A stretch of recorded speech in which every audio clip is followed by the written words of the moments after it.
next exercise that we'll do is we'll work on some sit and down stays, and I'm going to call out what you do, and I'll do them as well. So I'll call out the thing that you are asking the dog to do, and I will call out the thing that I'm going to ask you to do as well.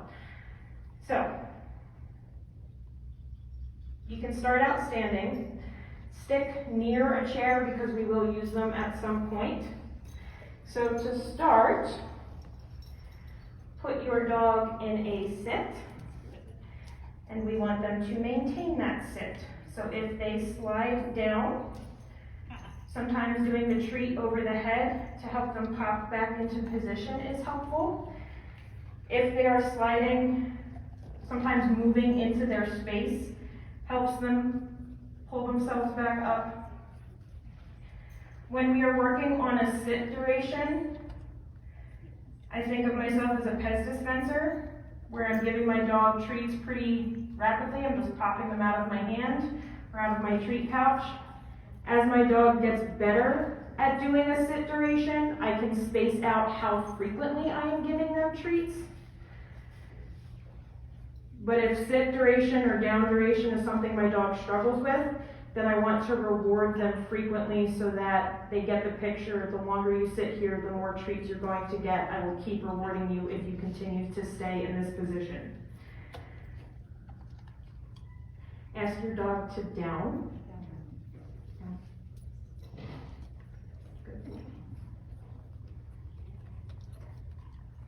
Good. So this tends to be an easier position for dogs to hold for an extended period of time, especially on the slippery floor. So we'll start out easy with your dog in a down position. Take one step away from them, and then come back and reward them. Yes. Ooh, that's a personal alarm.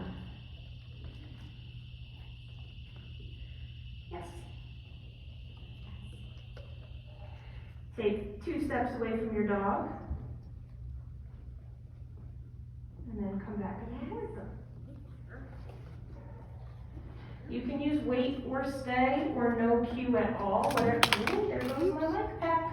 Whatever works for you and the dog.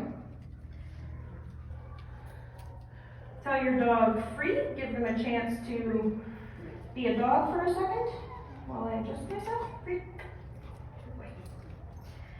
Okay. All right, now that I'm situated again. All right. Ask your dog to down.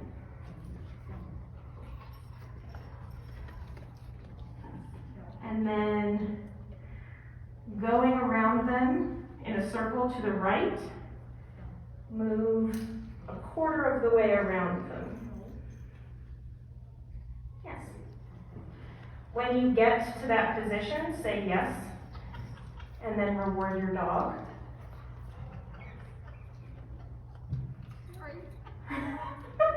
Are we okay over there?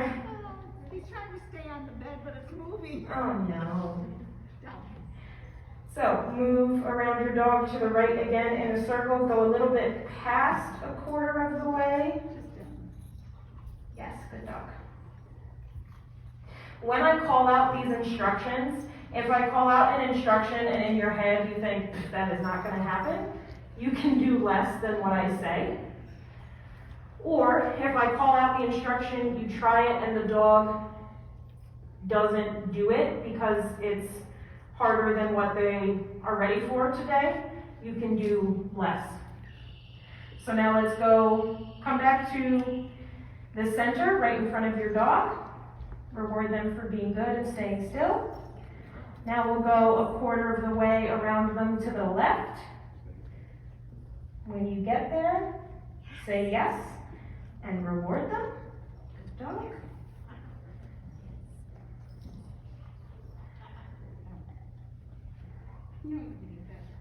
Come back to the front of your dog. We'll do a little prep for them of somebody stepping over them. So if you watch me for a moment before you do this, you can tell the dog to stay or wait first, whatever you would like. Lift the leg. Yes. So we're not going over the dog's head yet, but you're just lifting a leg near their body, because that's weird, that's invasive. You lift a leg.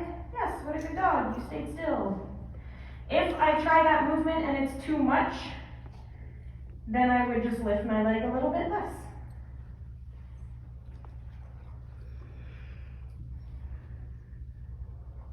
If this unbalances you in some way or puts you at risk of falling, please do not do it. So I've seen everyone do it, so that's good. So now the other leg, whichever side you just started with, same thing. Excuse me, down. Thank you. Same thing, you lift a leg. Yes. When you make a movement and the dog stays still, you say yes, you reward them. Opposite leg again. Yes. Tell your dog free, give them a break. Give your own legs a break. Good boy. Good job. Good boy. So we always want to take lots of breaks, regardless of the dog's age. Some dogs are workhorses and they will just go, go, go. Some dogs, like mine, like to have lots of breaks when they're training. Otherwise, they get a little fussy and they don't want to do it anymore. So, ask your dog to sit. That's not what I just asked you, Goober. Yes, reward them for sitting.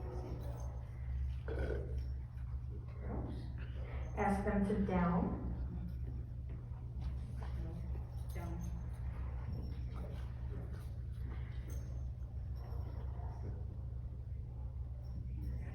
Walk a quarter of the way around them.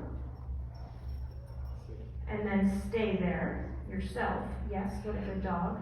So now you're in a different position than how we normally work with the dog. Reward them for continuing to stay put.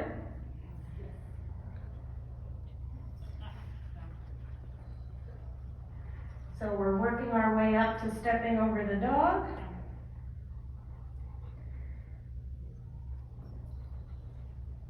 So if you need to, you can reward them frequently for staying down while you are in this body position to them. Very similar to how I talked about sit and down duration at the beginning of this exercise.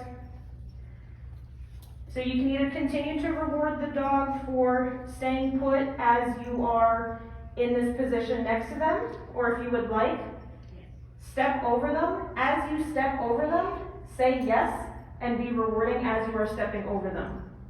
Basically so that they don't have time to want to jump up.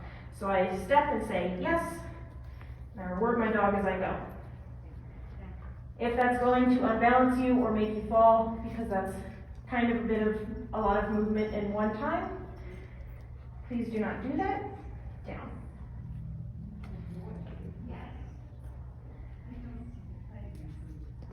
If you do that successfully once, try it again. Yes.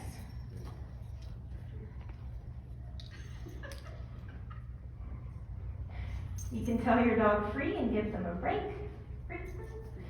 So that seems kind of silly, but it's just another way to work on the dog's ability to stay put when stuff is happening. Plus, sometimes, depending on where you have them, if you take them out in public, if they end up going to a client or they go to a working job, they might need to be stepped over at some point, because not everywhere is super conducive to having a dog with you. But if it's a service dog, it has the right to be there. So people might end up stepping over them. Generally, people try to avoid that, but it does happen. So you want the dog to be prepared for that. So give them a break, because that was a lot of self-control, and then we'll go on to another exercise.